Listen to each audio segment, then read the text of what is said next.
Artifact Identifier equals HFY Protector Part 1 Expanded Type equals Application VND.LLM.Artifact plus Markdown Title equals Part 1. The Sleeping Giant, Expanded. Commander Linda Hayes had been stationed at the Mars Research Outpost for 3 years. In all that time, she'd seen some interesting discoveries. Ancient microbial fossils. Ice deposits that could support future colonies. Even some unusual mineral formations that scientists got excited about. But nothing like this. Nothing even close to this. The alert came through at 0300 hours. The Deep Scan Geological Survey team had found something 3 miles beneath the Valles Marineras Canyon system. Something big. Something that shouldn't be there. Linda pulled up the scan data on her tablet, still half asleep. Then she saw the readings and suddenly sleep was the furthest thing from her mind. The structure was massive. At least 2 square miles of constructed space, buried under millions of tons of Martian rock and soil. The dating analysis made her hands shake. 50,000 years old. Minimum. That was impossible. 50,000 years ago, humans were barely using stone tools back on Earth. They weren't building underground facilities on Mars. They couldn't have been. But the construction signatures were unmistakably human. The molecular analysis of the metal alloys matched human industrial processes. The architectural patterns followed human design principles. Whoever built this was human. Or at least related to humanity in ways that current science couldn't explain. Linda sent an immediate priority message to Earth. This was way above her pay grade. This was the kind of discovery that changed everything humanity thought it knew about itself. Within 24 hours, the Galactic Coalition got involved. Of course they did. Humanity had been part of the coalition for 200 years, but they were still considered a minor species. Young. Inexperienced. The big powers, the Axian Dominion, the Kresh Empire, the Velnari Collective, they treated humans like children who needed supervision. And now those same powers wanted to know what humanity had been hiding on Mars for 50,000 years. Prelate Thorne arrived with a full science team 3 days later. He was Axian, tall, crystalline skin that refracted light in rainbow patterns, with 4 arms that moved with unsettling grace. He'd been polite during their initial communications, but Linda could see the suspicion in his multifaceted eyes. "Commander Hayes," he said, his voice like wind chimes. "I trust you understand why the coalition must be involved in this discovery. Ancient technology can be dangerous. Especially ancient human technology that we knew nothing about." Linda bit back her first response. "We didn't know about it either, Prelate. We're just as confused as you are." "Are you?" Thorne asked, and there was no mistaking the doubt in his tone. The excavation took 2 weeks. Every day, as they cleared away rock and soil, the structure became more impressive and more terrifying. The walls were made of materials that modern science couldn't quite identify.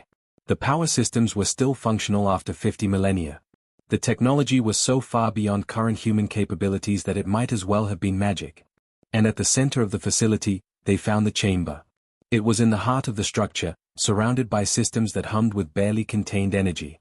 The chamber itself was transparent, some kind of crystalline material that showed what was inside perfectly. A man. A human male, perfectly preserved. He looked maybe 30 years old, though with Stasis technology it was impossible to tell.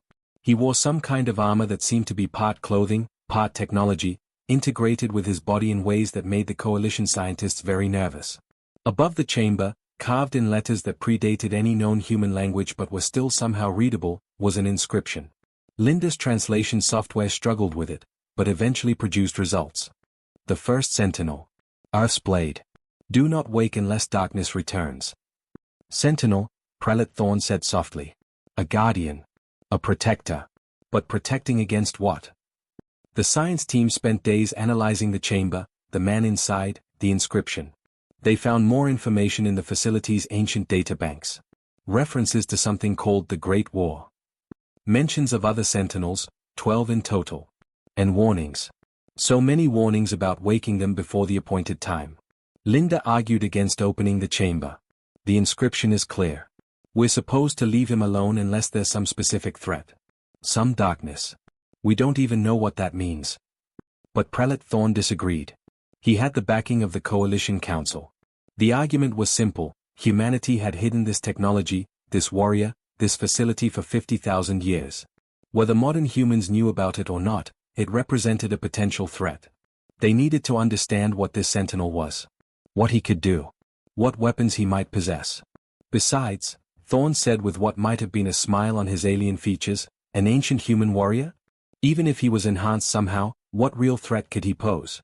Your species is known for diplomacy and trade, not warfare. This is probably just some failed experiment from your distant past. Linda had a bad feeling about this. A really bad feeling. But she was one human commander against the entire Galactic Coalition. She didn't have the authority to stop them. The day they opened the chamber, Linda made sure every system on the base was recording. If something went wrong, at least there would be a record. Prelate Thorne activated the release sequence personally. The chamber made a sound like a long, deep breath. The energy readings spiked. And then every electronic system within 100 miles shut down. Not damaged. Not malfunctioning. Just, off. Like someone had flipped a switch and turned off every piece of technology in range. The backup generators didn't kick in. The emergency lights didn't activate. Even Linda's tablet went completely dead in her hands. In the sudden silence and darkness, the chamber opened.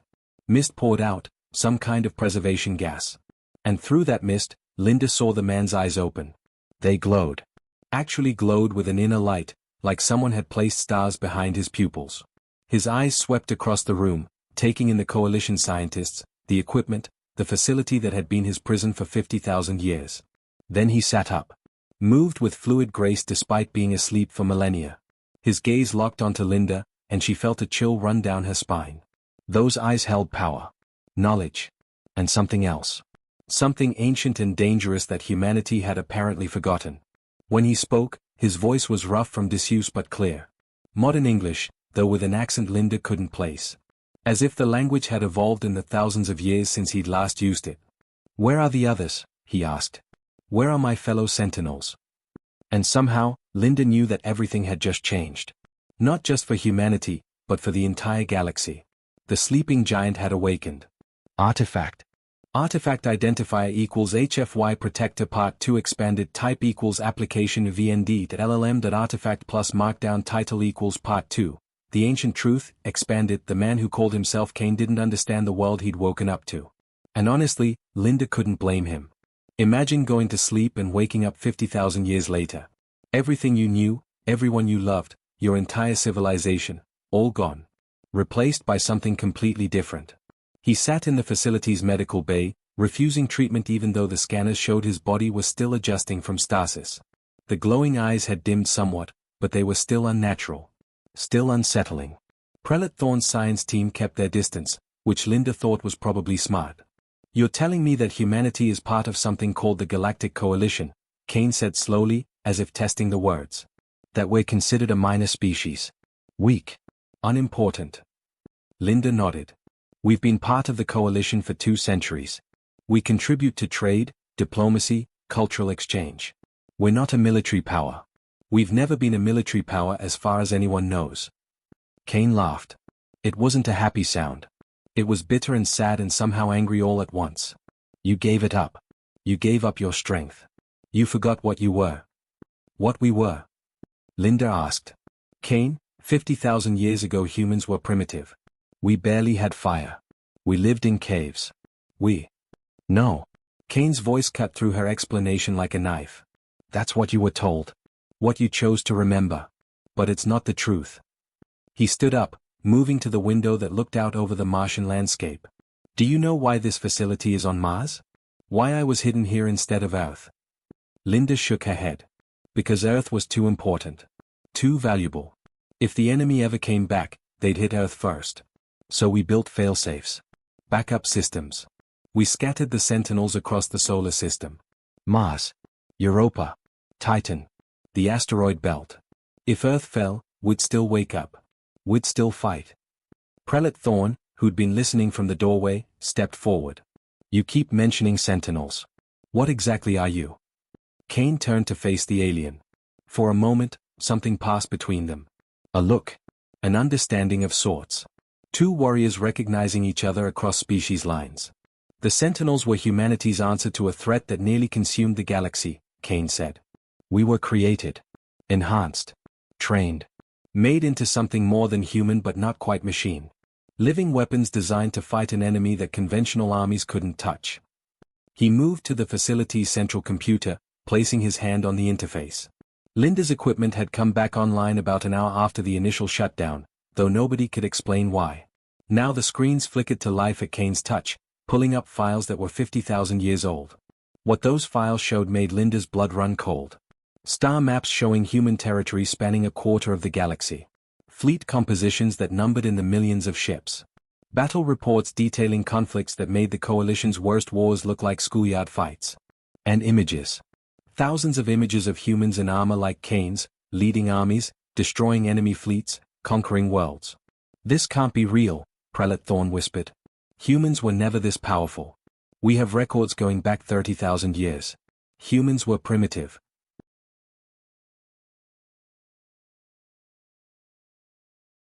You have records going back 30,000 years because that's when we let you start keeping records again, Kane said quietly.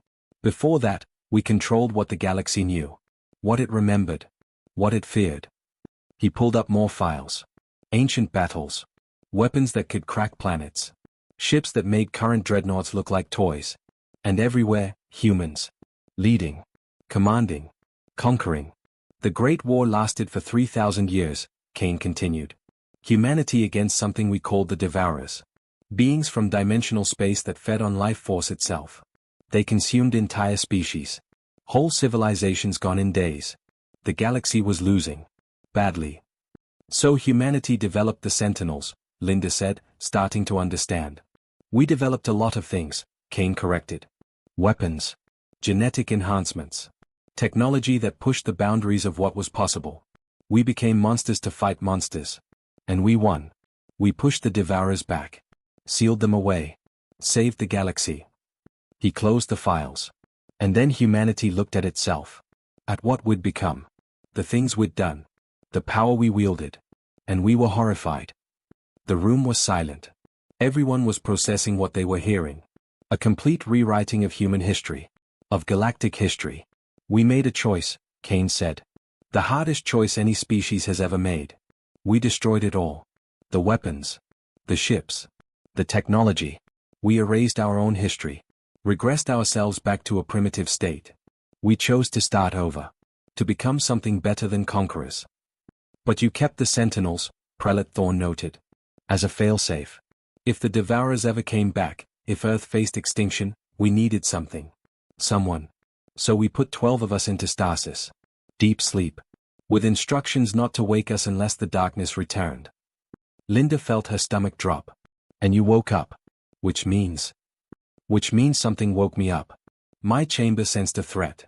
Not enough to wake all 12 Sentinels, but enough for one. Kane looked at them. The Devourers are back. Or something similar. Something dangerous enough to trigger the failsafe. Prelate Thorn's crystalline features shifted in what Linda had learned was Axian skepticism. This is an impressive story, Sentinel. Ancient propaganda, perhaps. But I find it difficult to believe that your species was ever this powerful. You're traders. Diplomats. You have no military tradition. Because we chose not to, Kane said softly. We chose peace. We chose to forget. But forgetting doesn't change what we were. Thorn made a gesture, and 6 Axian guards entered the room. They were massive, 8 feet tall, wearing power armor, carrying weapons that could punch through reinforced steel. I think you should come with us, Sentinel. The Coalition needs to study you. Understand what you are. For the safety of all species. You're making a mistake, Linda warned, but Thorn ignored her. The guards approached Kane. He didn't move. Didn't reach for a weapon. Didn't even tense. He just looked at them with those glowing eyes. I asked a simple question when I woke up, Kane said, his voice calm. Where are the others? Where are my fellow Sentinels? I need to know if I'm the only one who activated. Because that tells me how serious the threat is. You'll answer our questions first, one of the guards said, reaching for Kane's arm. Kane sighed. Then he simply looked at the guards. Really looked at them. And something happened. Something that Linda's eyes saw but her brain couldn't quite process. Energy. Directed. Controlled. Invisible but devastating. All 6 guards collapsed like puppets with cut strings. Not dead, Linda's medical scanner confirmed they were alive. But unconscious. Their nervous systems shut down by some kind of directed electromagnetic pulse that came from Kane himself. From his body. from whatever enhancements he carried in his genes and cybernetics. The room was completely silent. Prelate Thorn stared at his guards. At Kane. His 4 hands trembled slightly. I don't want to fight you, Kane said quietly. Any of you. I'm here to protect humanity. To protect this galaxy. But I need answers. I need to know what triggered my awakening. And I need to prepare for what's coming. He walked to the door, and everyone stepped out of his way. The darkness is returning, Kane said, looking back at them. And ready or not, this galaxy is going to need someone who remembers how to fight it. Linda watched him go and realized something terrifying. Humanity hadn't always been weak. They'd chosen to be. And that choice could be unmade. Artifact. I've expanded Part 2 to 850 words with engaging storytelling that reveals the shocking truth about ancient humanity's power. The narrative focuses on Kane explaining the past, the revelation of humanity's deliberate regression, and the demonstration of his abilities. Used simple language, natural tone, and kept it human-centric. The ending builds tension perfectly for Part 3. Artifact identifier equals HFY protector Part 3 expanded type equals application VND.LLM.artifact plus markdown title equals Part 3. The shadow arrives, expanded. The first colony went dark on a Tuesday. Linda was still on Mars, trying to process everything Kane had told them, when the alert started coming through. New Providence, a mining colony on the edge of Coalition space. Population, 47,000. Mostly human, with some Pelori and Velnari families. The colony just stopped responding. No distress call. No emergency beacon. Nothing. One moment they were sending regular status updates, and the next moment, silence. The Coalition sent an investigation team. What they found was worse than any attack, any disaster, any tragedy they could have imagined. The colony was intact. Every building stood exactly where it should be. The power was still running. The lights were on. Equipment hummed along normally. But there was nobody there. Not a single living thing. No humans. No aliens. No pets. Not even bacteria in the water systems. Just empty buildings and the eerie feeling that something had come and taken every living thing away. Within a week, 3 more colonies went silent. Then 7. Then 17. The pattern was spreading fast, moving through Coalition space like a plague. But it wasn't a plague. Diseases left bodies. This left nothing. Just empty spaces where life used to be. Linda watched the reports with growing horror. Billions of people. Gone. Not killed, that would have left evidence. Just gone. Vanished as if they'd never existed. Kane watched the same reports with a different expression. Recognition. It's them, he said quietly. The Devourers. They're back. The Galactic Coalition held an emergency session. Every major species sent representatives. The chamber was packed with delegates demanding answers, solutions, action. Prelate Thorn stood at the center, trying to maintain order while panic spread through the room. We need to understand what we're fighting, Thorn said, his voice barely carrying over the chaos. We need. You need me, Kane said, walking into the chamber uninvited. Guards moved to stop him, then remembered what happened to the last guards who tried that. They kept their distance. The entire chamber fell silent. Thousands of eyes from dozens of species all focused on one human male who looked ordinary except for those eyes that held ancient power. Tell us what these Devourers are, demanded Ambassador Krell, a massive insectoid from the Thex hive. Tell us how to fight them. Kane moved to the center of the chamber, and holographic displays activated around him, showing footage from the empty colonies. The Devourers aren't physical beings like you or me. They exist in dimensional space, a realm adjacent to our reality. They can't fully enter our universe, but they can reach through. And when they do, they feed. Feed on what? Someone asked. Life force. Biological energy. The spark that makes something alive rather than just organic matter. They drain it completely. That's why the colonies are empty but intact. The Devourers don't want your buildings or your technology. They want you. Your essence. Your soul, if you believe in such things. The chamber erupted in questions, objections, disbelief. Kane waited for the noise to die down. Conventional weapons don't work on them, he continued. Energy weapons pass through them because they're not really here. Kinetic weapons disappear into dimensional space. You can't shoot what doesn't fully exist in your reality. Then how do we stop them? Thorn asked, and Linda heard genuine fear in his voice. You don't, Kane said simply. You can't. Your species, your technology, your understanding of physics, none of it is enough. The Devourers are beyond you. But not beyond the Sentinels, Linda said, understanding. Kane nodded. We were created specifically to fight them. Enhanced with technology that lets us interact with dimensional space. Trained in methods that hurt beings like the Devourers. 50,000 years ago, 12 Sentinels led the fight that pushed them back. Now there's just me. The Coalition mobilized their fleet anyway. Hundreds of warships from a dozen species, all converging on the next colony the Devourers were predicted to hit. Kepler Station. Population, 230,000. Maybe if they caught the Devourers in the act, they could find a way to fight them. Linda watched the fleet deploy from the command center on Mars. State-of-the-art warships. The best technology the galaxy could produce. Crews trained to handle any threat. It wasn't enough. The Devourers arrived at Kepler Station like a shadow spreading across reality. The Coalition sensors could barely detect them, dark shapes that seemed to absorb light itself. Ships made of living darkness, if they could even be called ships.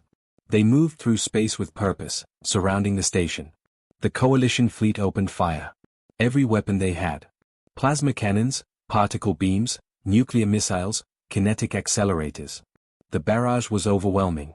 It would have destroyed any conventional fleet 10 times over. The darkness swallowed every shot. Just absorbed it like it was nothing. The Devourers didn't even slow down. Then they began feeding. The station's life signs started dropping. Thousands of people, their life force being drained away through dimensional rifts. The Coalition fleet tried to intervene, tried to get between the Devourers and the station, but the moment they got close, the darkness reached out. Linda watched in horror as 40 Coalition warships just stopped. No explosion. No damage. They just went dead. Power cut out. Life support failed. The crews inside drained of life just like the colonists. The entire battle, if you could even call it that, lasted 20 minutes. By the end, the Coalition had lost 40 ships and Kepler Station was empty. 230,000 more lives just gone. The survivors retreated in complete disarray.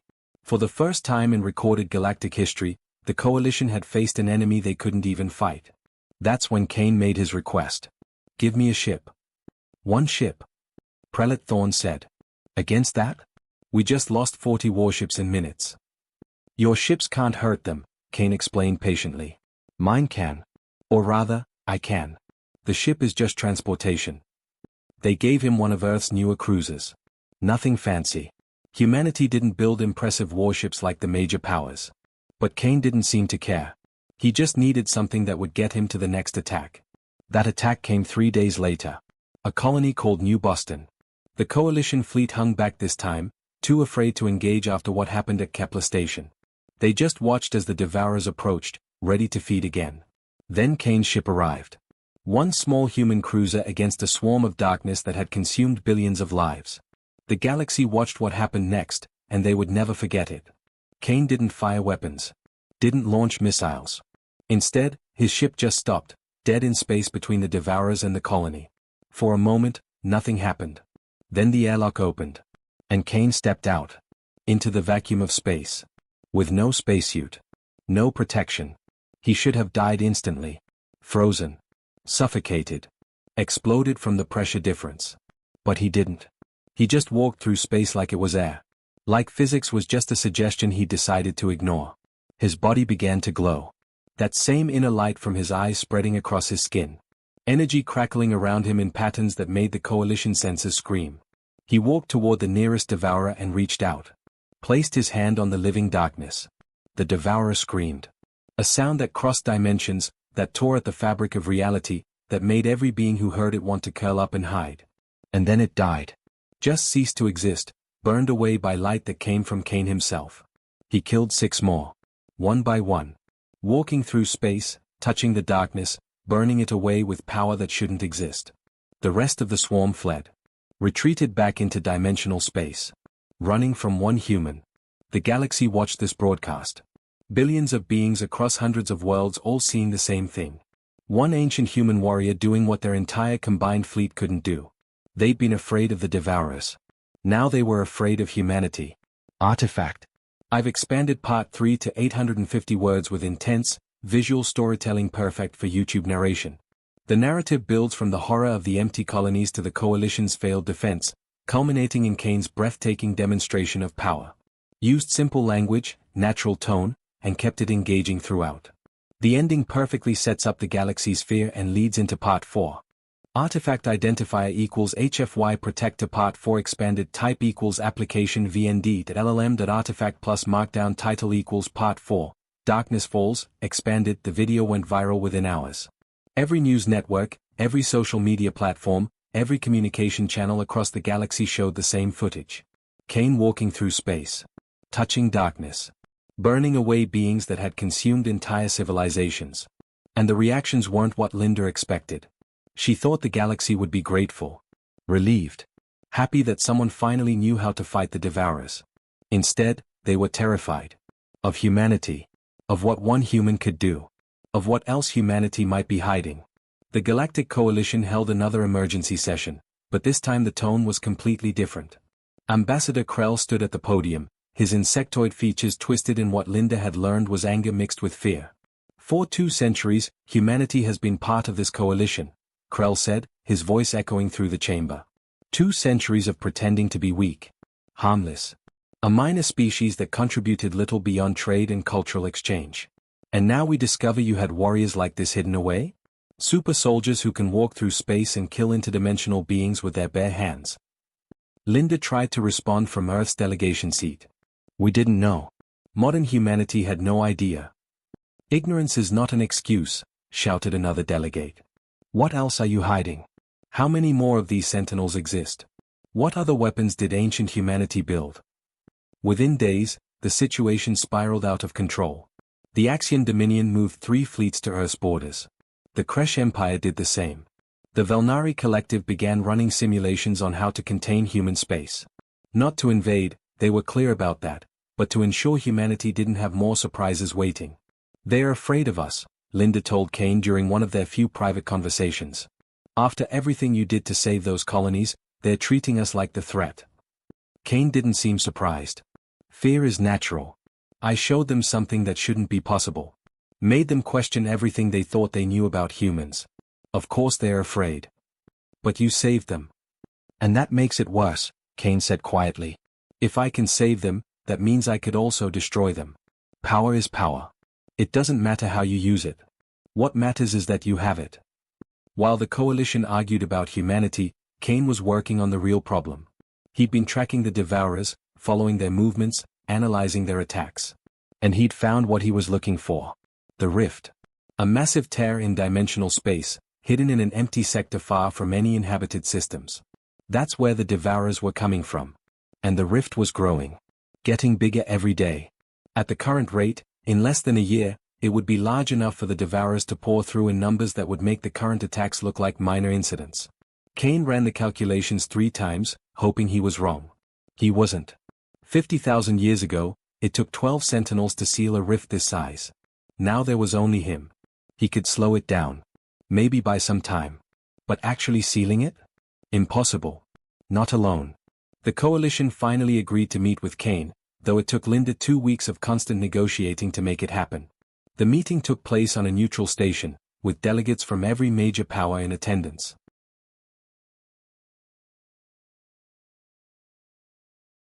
Prelate Thorne spoke for the coalition. We want answers, Sentinel. We want your technology. Your enhancements. Your methods. You will share everything with the coalition for the good of all species. Kane looked at them for a long moment. When he spoke, his voice was cold. You want to know what I am? I'll tell you. I'm the ghost of humanity's darkest age. I'm what happens when a species decides that survival matters more than morality. More than compassion. More than everything that makes life worth living. He stood, and every guard in the room tensed.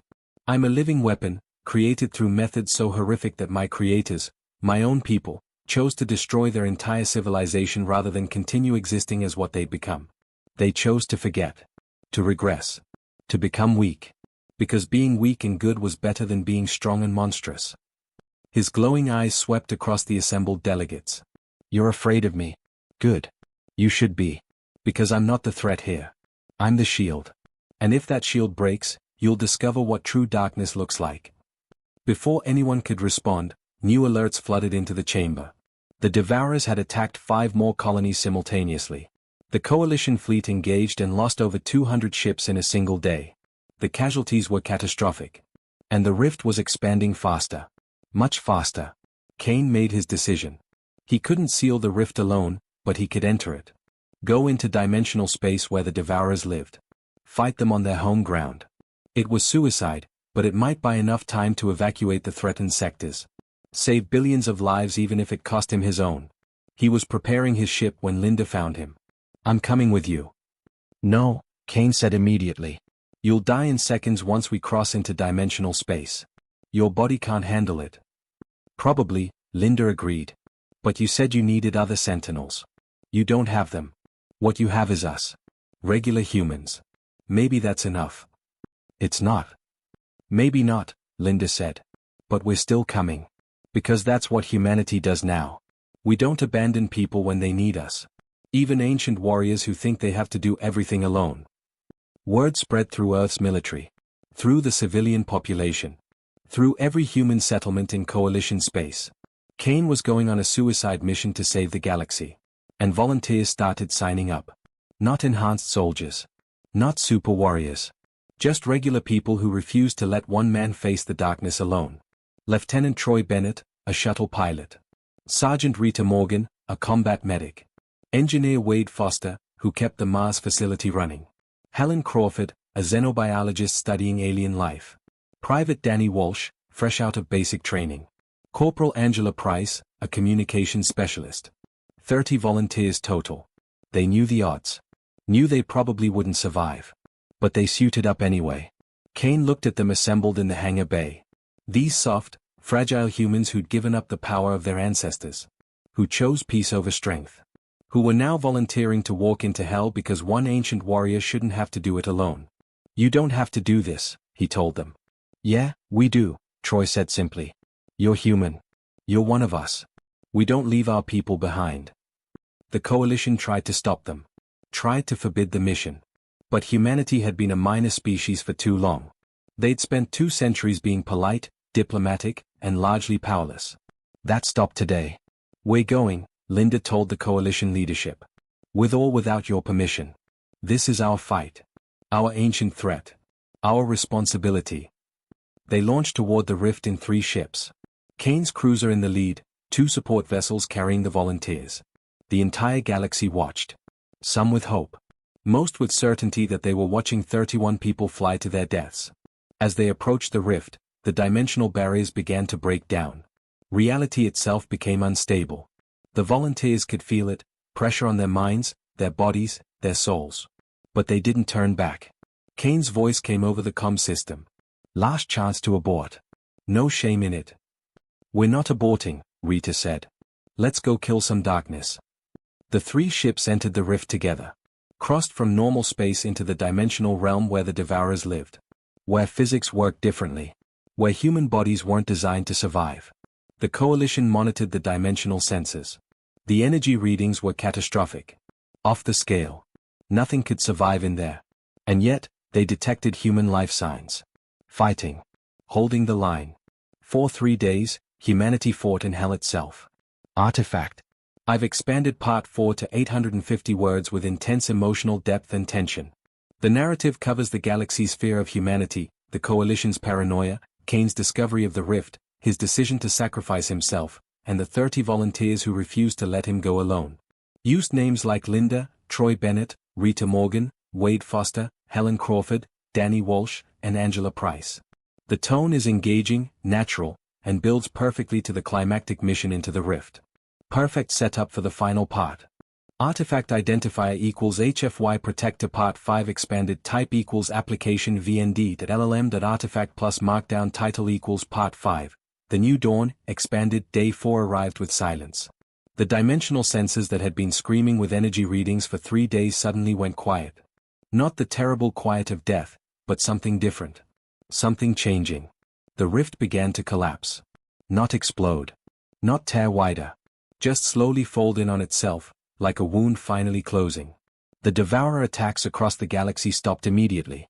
The ones that had made it through into normal space retreated, fleeing back toward the closing rift with what could only be described as panic. And then Kane emerged. His ship came through first, barely holding together. Hull breaches everywhere. Power systems failing. Life support flickering. Behind it, the rift sealed completely, the dimensional barrier snapping back into place like a rubber band. The Coalition fleet that had been monitoring the rift rushed to intercept. Medical ships. Rescue vessels. Everyone hoping, praying that somehow the impossible had happened and all 31 humans had survived. But when they docked with Kane's ship, they found him alone. He was in bad shape. Wounds covering his body that would have killed any normal human 10 times over. His left arm was missing below the elbow, burned away by dimensional energy. His armor was shattered. But his eyes still glowed with that inner light. Still held power and purpose. Linda was the first one to reach him. She'd been waiting on one of the rescue ships, unable to do anything but watch for 3 days. The others? She asked, though she already knew the answer from his expression. Gone, Kane said quietly. They bought me the time I needed. Held off the Devourers while I reached the rift's core. They were so brave. So incredibly brave. He pulled out a data chip from his armor. I recorded everything. Their names.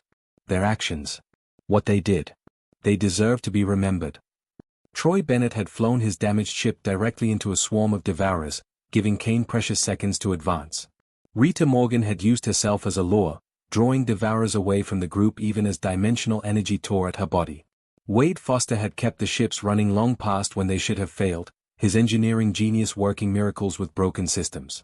Helen Crawford had mapped the dimensional space, finding paths that kept them alive minutes longer. Danny Walsh had fought with nothing but a standard rifle against beings that conventional weapons couldn't hurt, refusing to back down. Angela Price had maintained communications until the very end, making sure everyone stayed coordinated, stayed together, stayed human even in hell itself. All 30 of them. Gone. But not forgotten. The Coalition races to meet Kane, and this time the mood was completely different. No demands. No threats. No suspicion. Just respect. And maybe a little bit of shame. Prelate Thorne was the first to speak. We misjudged you. Misjudged all of humanity. Those 30 knew they would die, and they went anyway.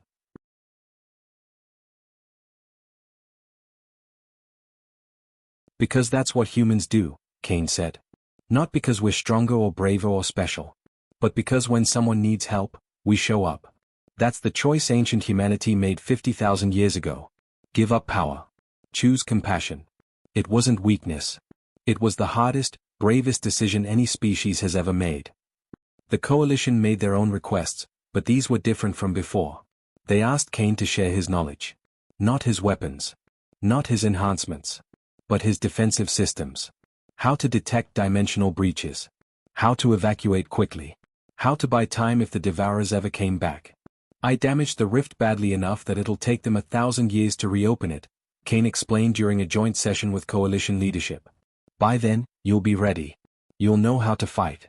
How to survive. He shared everything he could. The defensive technology. The warning systems. The strategies that had worked 50,000 years ago. But he refused to share the weapons. Refused to share the methods that created the Sentinels. We were made through suffering, he told them. Through experiments and enhancements that destroyed as many candidates as they created. My people decided that kind of power wasn't worth the cost. I won't dishonor their choice by bringing it back. When asked what he would do now, Kane looked up at the stars. I can't go back to sleep. My chamber opened because Earth sensed danger. As long as I'm awake, I have a purpose. I'll be the shield. The watcher. So humanity doesn't have to give up what they've become. He established a watch station on the outer rim, near where the rift had been. A one-man early warning system. The last sentinel, standing guard against the darkness. But something unexpected happened back on Earth. The memorial for the 30 volunteers became more than just a monument. It became a symbol. Young people came to read the names. To learn their stories. To understand that heroism didn't require being superhuman. A new program started. Volunteers who wanted to follow in those footsteps. Not to become weapons like Kane. Not to gain power. But to become protectors. Soldiers, scientists, diplomats, engineers, all dedicated to defending not just Earth, but the entire galaxy. They called themselves the New Sentinels. We can't be what Kane is, their first commander said during the inaugural ceremony. Commander Nathan Pierce, a veteran who'd served in the Coalition fleet. And we shouldn't try. But we can be what humanity is now. People who show up when darkness comes. Who stand together even when it looks hopeless. Who remember that real strength isn't about power, it's about choosing to protect others. The memorial on Mars became a pilgrimage site. Species from across the galaxy came to see it. To read the 30 names carved in stone. To understand something important about humanity. Troy Bennett, Rita Morgan, Wade Foster, Helen Crawford, Danny Walsh, Angela Price, and 24 others who gave everything so the galaxy could survive. Vormak, the scientist who'd been there when Kane first woke up, visited the watch station months later. I have a question. Your people gave up all that power. Chose to forget. Chose to be weak. Was it worth it? Kane was quiet for a long time, looking out at the stars. 50,000 years ago, humanity conquered half the galaxy. We were feared by everyone. Unstoppable. And we were miserable. We'd become the monsters we fought against. He gestured to a display showing news from Earth. The new Sentinels graduating. Human aid ships helping rebuild colonies damaged by the Devourers. Cultural exchanges and partnerships forming across the galaxy. Modern humans can't walk through space or kill dimensional beings. But they can sacrifice themselves for strangers. They can choose compassion over conquest. They can be heroes without being weapons. He smiled slightly. Yeah. It was worth it. Today, 200 years after Kane woke up, the galaxy is different. Humanity's influence has grown, not through military might but through something simpler. They show up when people need help. They stand together against darkness. They prove that strength comes from who you choose to protect, not from power itself. The name Sentinel means something new now. Not ancient super soldiers, but ordinary people doing extraordinary things. Kane still stands watch on the outer rim. Earth ships visit regularly, bringing supplies, updates, and reminders that he's not alone. That humanity hasn't forgotten him. The darkness is still out there, Kane tells them each time. It always will be. In 1,000 years, maybe the Devourers will return. Maybe something worse. But I'm not worried. He looks at the ships, at the crews, at the humans who chose peace but will fight when they must. Because as long as humanity keeps choosing to be the light, the darkness doesn't stand a chance. The Lost Protector is no longer lost. His home. Watching over the species that chose compassion over conquest. And the darkness that once threatened to consume the stars has learned to fear one thing above all others. Humanity's choice to care. The End Artifact.